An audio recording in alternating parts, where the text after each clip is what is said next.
नमस्ते। थर्ड आई में आपका स्वागत है। अंतोगत्वा ऊंट पहाड़ के नीचे आ ही गया।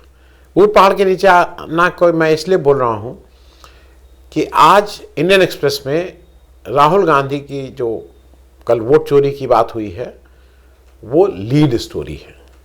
मैंने शायद पिछले 2-3 वर्षों में पहली बार, 3-4 वर्ष, मुझे नहीं याद मैंने कब आखिरी बार इंडियन एक्सप्रेस में राहुल गांधी की कोई भी खबर को लीड स्टोरी के तौर पे देखा होगा।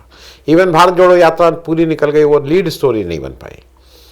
लेकिन अब राहुल गांधी ने, जिसको कहते हैं ना, गेट क्रैश करके मजबूर किया है इस मीडिया को, प्रिंट मीडिया को, कि नहीं, मैं हूं और मैं इस देश में अब एजेंडा सेट करूंगा। बीजेपी को एक्सप्लेनेशन देना होगा, बीजेपी को ये सफाई देनी होगी कि उसने पिछले 11 साल में क्या किया।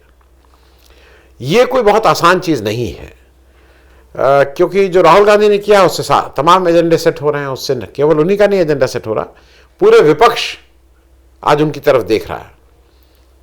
और जो मुझे लगता है कि क्यों ये हुआ है, पहली चीज मुझे राहुल गांधी का कमिटमेंट, राहुल गांधी की ईमानदारी और राहुल गांधी का फोकस रहना। जनरली उनको शुरू में जिस तरह से पप्पू पप्पू करके हजारों करोड़ रुपया खर्चा करके बीजेपी ने एक इमेज ये बनाई थी कि ये नॉन सीरियस पॉलिटिशियन है। पॉलिटिशियन इंपल्सिव हो सकते हैं, राहुल गांधी इंपल्सिव हो सकते हैं, मान सकते हैं, संवेदनशील हो सकते हैं, लेकिन नॉन सीरियस हैं ये नहीं। कोई भी ग्रो करता है, ग्रो भी कर रहे हैं, इसमें भी कोई दो राय नहीं है। अब राहुल गांधी को मेरे ख्याल में अब रोकना तो बीजेपी के बस का नहीं है। और इसी चीज को लेके मुझे हरदम एक बात की अब चिंता होती है कि राहुल, ये पास्ट में होता आया है, कई बार हुआ है, और इसलिए मैं कह रहा हूं कि जिसको, इस देश में बहुत से ऐसे लोग हैं जिनको अगर दूसरे की विचारधारा पसंद नहीं है, तो उस विचारधारा का जो सबसे परम आदरणीय, सुबह जिसका नाम देख के उठते हैं, उसका नाम गोडसे था, और गोडसे ने गांधी की हत्या की थी। हत्या कायर लोग करते हैं, इसमें कोई दो राय नहीं है, लेकिन इस देश में महात्मा गांधी की हत्या हो चुकी है। और इसलिए मुझे यह डर लगता है कि आज एक विचारधारा, जिस विचारधारा के विरोध में डट के जिस तरह से राहुल गांधी खड़े हैं, मुझे कहीं ना कहीं उनकी सुरक्षा को लेकर चिंता होती है। और वो इसलिए चिंता होती है कि देखिए, यहां पे दिक्कत क्या है, यहां पे सिस्टम अब नहीं चल रहे हैं, इंस्टीट्यूशंस नहीं चल रहे हैं, इंडिपेंडेंट नहीं है इंस्टीट्यूशंस। सुरक्षा का मामला इस देश में मिनिस्ट्री ऑफ होम देखता है, केंद्र के बड़े नेताओं की सुरक्षा का। 6 कैटेगरीज ऑफ सुरक्षा हैं, 6 कैटेगरी मानी जाती हैं। SPG, Z+, Z, Y+, Y और X। इसमें एसपीजी केवल पीएम के पास रहेगी। पहले एसपीजी प्रोटेक्टिव और भी थे। ये होता था कि जो प्राइम मिनिस्टर जब पद से हट जाए उसके 10 साल तक उनको एसपीजी के प्रोटेक्शन मिलता था। गांधी परिवार को, क्योंकि इंदिरा गांधी की भी हत्या हुई, राजीव गांधी की भी हत्या हुई, उसके बाद एसपीजी का गठन हुआ। ये हुआ कि वो एसपीजी प्रोटेक्शन, मतलब विशिष्ट सुरक्षा गांधी परिवार को मिलती रहेगी। अब ये भी समझ लीजिए कि इसमें कौन, मतलब एसपीजी एक ट्रेंड कैसे रिएक्ट करना है, ये है। इसमें पहले एनएसजी होता था, अगर आपको याद हो।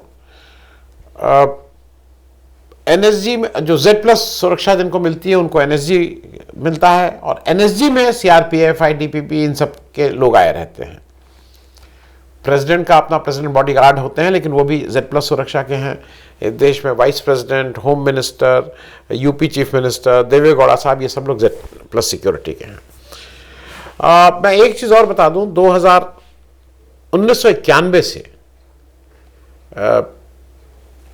जब, मतलब एसपीजी का जो भी फॉर्म था, तब से 2019 तक 28 साल तक एसपीजी के प्रोटेक्शन में सोनिया गांधी, राहुल गांधी और प्रियंका गांधी रहे हैं। 2019 में मोदी जी ने और उनके साथी अमित शाह ने ये कानून लाए कि नहीं, एसपीजी केवल प्राइम मिनिस्टर को मिलेगा, इन लोगों को नहीं मिलेगा। जबकि पास्ट की हिस्ट्री ये है कि जब राजीव गांधी की हत्या हुई तो उनसे उनका एसपीजी कवर हटा लिया गया था। अब मैं एक चीज ये बता दूं कि जो राहुल गांधी अब हैं वो अब केवल कांग्रेस का चेहरा नहीं रह गए हैं, वो संपूर्ण विपक्ष का चेहरा हैं। और आज की तारीख में जो वो गुडविल अपने साथ ला रहे हैं वो बार बार प्रूव हो रहा है। मैं 2 एग्जाम्पल आपको दे सकता हूं।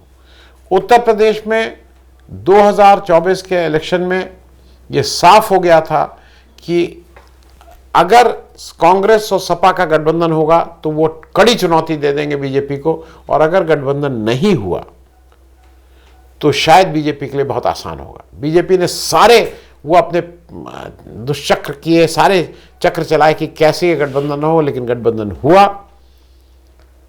मतलब अखिलेश यादव को बिल्कुल क्लियर था कि वो जो गुडविल अपने साथ ला रहे हैं राहुल गांधी, वो गुडविल इस देश का कोई भी विपक्ष का नेता इस समय नहीं ला सकता है। और एक उदाहरण और दे दूं। हाल में आम आदमी पार्टी ऑफिशियली ये कह के निकल गई थी कि हम इंडिया गठबंधन में नहीं हैं, लेकिन फिर वापस आना पड़ा और कहना पड़ा नहीं हम इंडिया गठबंधन में इन चीजों के लिए नहीं, जो भी उन्होंने कहा, लेकिन फिर वापस आना पड़ा।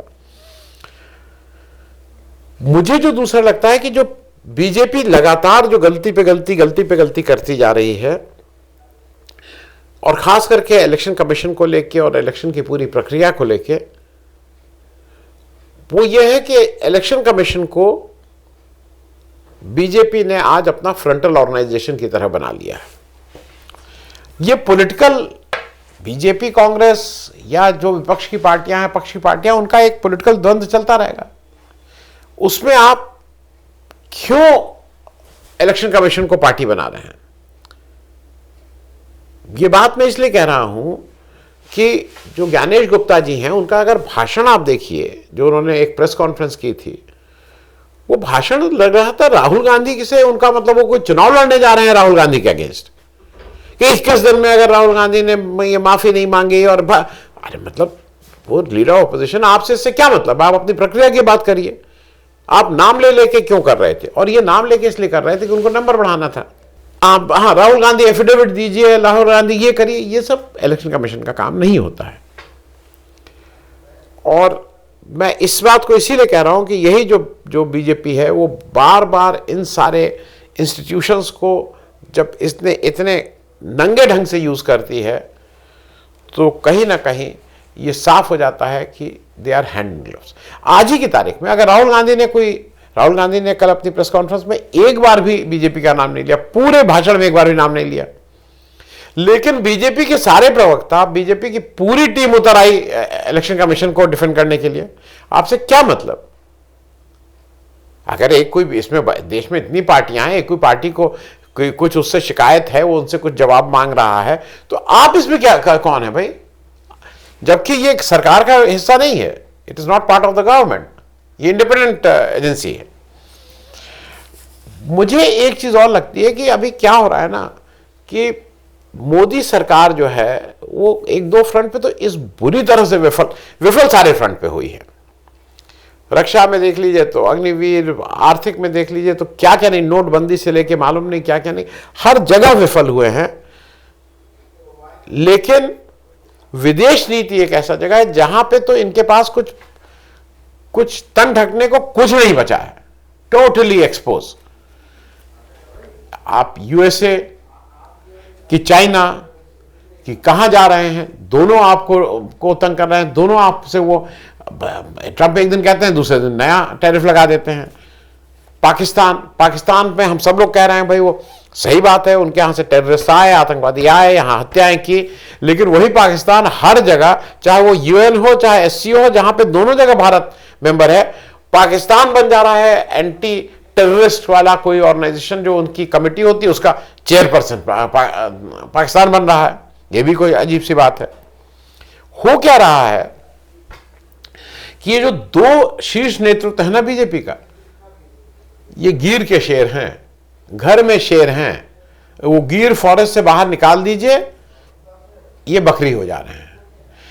भाई अगर आपको ने पुलवामा, माफ कीजिएगा, पहलगाम और ये सब किया और ऑपरेशन सिंदूर किया, तो आप क्यों नहीं चले गए विदेश? आप तो दौड़े दौड़े कश्मीर चले जा रहे हैं, यहां चले जा रहे हैं, बिहार चले जा रहे हैं, हर जगह आप ही चले जा रहे हैं, आप 2 लोग। तो आप आप क्यों नहीं गए? आपके नंबर 2 क्यों नहीं गए? नंबर 3 क्यों नहीं गए? क्योंकि आपको डर था। आप मारे डर के नहीं गए और 7 डेलीगेशन भेजे। वो डेलीगेशन भी इसलिए नहीं भेजे कि वहां कुछ हो, घर में यहां पे डोमेस्टिक वोटर जो आपका है उसको कंफ्यूज करिए, इसीलिए आपने वहां भेजे। क्योंकि देखिए ऐसा ना, ये बिल्कुल साफ होता जा रहा है कि आप जो इस समय सरकार चले वो केवल तिकड़म जानती है। तिकड़म से सरकार कैसे चलाना है, कैसे वोट चोरी करके एक मैंडेट जो आपको नहीं बैठना चाहिए, आपको मैंडेट आप ले रहे हैं, कैसे राहुल गांधी की मैनिपुलेट करके सदस्यता ले लो और 24 घंटे के अंदर उनका सदस्यता भी रद्द करो, घर भी निकाल दो। ये सब आपको लग रहा है कि इससे मामला लोग बड़े खुश होंगे कि आप क्या हैं, लोग खुश नहीं हो रहे हैं। कैसे कानून बदल दो, वो इलेक्शन कमीशन से कोई मांग रहा है, पंजाब हाई कोर्ट में जाके प्राचा की साहब की पिटीशन हो रही है, उसमें ऑर्डर पास हो रहा है कि भाई वो सीसीटीवी कैमरा और ये सब का वो दीजिए। आप कानून ही बदल दे रहे हैं, इन्हें नहीं दिया जाएगा। कैसे गवर्नर के पद का मिसयूज करो, मतलब एक नई डिबेट अच्छी है। वो कल साहब कह रहे हैं चुने हुए प्रतिनिधि अपना कुछ भी बिल पास करके भेजते हैं, गवर्नर साहब उसको नहीं पास करेंगे, वो उसके ऊपर बैठ जाएंगे। सुबह 4 बजे 5 बजे किसी को चाहेंगे उसको शपथ दिला देंगे, सुप्रीम कोर्ट कहेगा कि वो गलत था, लेकिन उसके बाद कुछ नहीं करेगा। कैसे जी हजूरी करके काम करवाना है, और उसका सबसे जीता जागता उदाहरण ये थे भाई साहब, समझ गए होंगे, मैं नाम नहीं लूंगा, जिनको अभी ये समझ गए, ये भाई साहब थे। कैसे जुडिशरी को कंट्रोल करना है, कैसे चीफ जस्टिस ऑफ इंडिया के घर जबरदस्ती घुस जाना है, घंटी घंटी बजा के गणेश आरती करनी है और फिर पूरे भारत में ये मैसेज देना है अपना आदमी है, और वो अपना आदमी निकला भी। देखिए राहुल गांधी आज क्यों हेडलाइन उनको देनी पड़ रही है, ये क्लैरिटी रखिए। क्योंकि विपक्ष को उन्होंने वो दम दे दिया है जो अभी तक विपक्ष के पास नहीं था। आज तेजस्वी यादव जब बिहार में घूम रहे हैं तो उनको जो रिस्पांस मिल रहा है उसकी कहीं ना कहीं उसकी गुडविल में, तेजस्वी की अपनी मेहनत भी है, मैं सब कुछ मान रहा हूं, लेकिन कहीं ना कहीं राहुल गांधी का की गुडविल भी है जो उनकी उस मेहनत को कई गुना बढ़ा दे रही है। आज जब तेजस्वी पेन बांट रहे थे और कहीं कुछ पेन गिर गई कहीं नीचे, उसको लेके भाजपा के लोग हल्ला मचा रहे हैं कि अपमान किया। जब 15 अगस्त में मोदी जी कहते हैं कि सब लोग झंडा ले जाओ और वो करो, झंडे का जो अपमान होता है, जिस तरह से सड़क पे फैले रहते हैं, तब नहीं अपमान होता है, कलम का अपमान हो रहा है। क्योंकि राहुल गांधी को ये बीजेपी को बहुत ज्यादा एफर्ट करना पड़ता है इनको बाहर निकालने के लिए, इनको बाहर रखने के लिए। आज तक भारत जोड़ो यात्रा का उत्तर नहीं मिल पाया। भारत जोड़ो यात्रा एक ऐसा बड़ा काम कर दिया राहुल गांधी, उसका उत्तर आपने राम जन्मभूमि मंदिर को बना के या आपने बड़ा एक कुंभ मेला को बना के आपने सोचा था कि उसका जवाब होगा? नहीं, उसका जवाब है आप प्रयागराज भी हारे, आप अयोध्या भी हारे, जहां पे 2 आयोजन किए थे, तो उससे नहीं फर्क पड़ रहा है। भारत जोड़ो यात्रा को भारत जोड़ो यात्रा जैसे ही काम से आप जवाब दे सकते हैं, ये तिकड़म से आप ये काम नहीं कर सकते हैं। क्योंकि राहुल गांधी एक काम और किए हैं, उन्होंने उनकी क्यों वो आज हेडलाइन बन रहा है, क्योंकि उनके पास न्यूज वैल्यू है। कोई भी प्रतिष्ठान, कोई भी समाचार प्रतिष्ठान को न्यूज चाहिए, किसके पास न्यूज वैल्यू है? बीजेपी के पास प्रचार है, न्यूज वैल्यू नहीं है। केवल प्रचार करिए, प्रचार, पब्लिसिटी, इवेंट, न्यूज नहीं है। तो न्यूज राहुल गांधी के पास है, प्रेस कॉन्फ्रेंस कर रहे हैं, बेझिझक होकर कर रहे हैं, कुछ क्वेश्चन पूछो सब सुनने को तैयार हैं, सब पे जवाब देने को तैयार हैं। लेकिन यहां नहीं, आम चूस के खाते हैं कि काट के खाते हैं। इस पे क्या बढ़िया जवाब दे दिया मैंने। क्योंकि एक चीज और हुई है, सोशल मीडिया पे राहुल गांधी या विपक्ष के लोग बहुत लेट स्टार्ट किए हैं, लेकिन आज सोशल मीडिया पे बीजेपी की जो ट्रोल आर्मी वो खड़ी नहीं हो पा रही। आप अगर फेक न्यूज को हटा दें तो ये मतलब बीजेपी और ऑपोजिशन का तो कोई फिर है ही नहीं। ये तो फेक न्यूज डाल डाल के उसको जिंदा रखे हुए हैं किसी तरह से। और सबसे बड़ी बात जो अंत में मैं कह के खत्म करूंगा कि ये बिल्कुल स्पष्ट हो गया है कि एक व्यक्ति है जो केवल फेंकता है, केवल फेंकना, केवल जुमला, केवल झूठ, वो केवल फेंकता है। मैं नॉन बायोलॉजिकल हूं, इस तरह की बातें करता है। नाले से गैस निकल रही थी, मैंने देखा, उस गैस को करके मैंने उससे आग जला दी।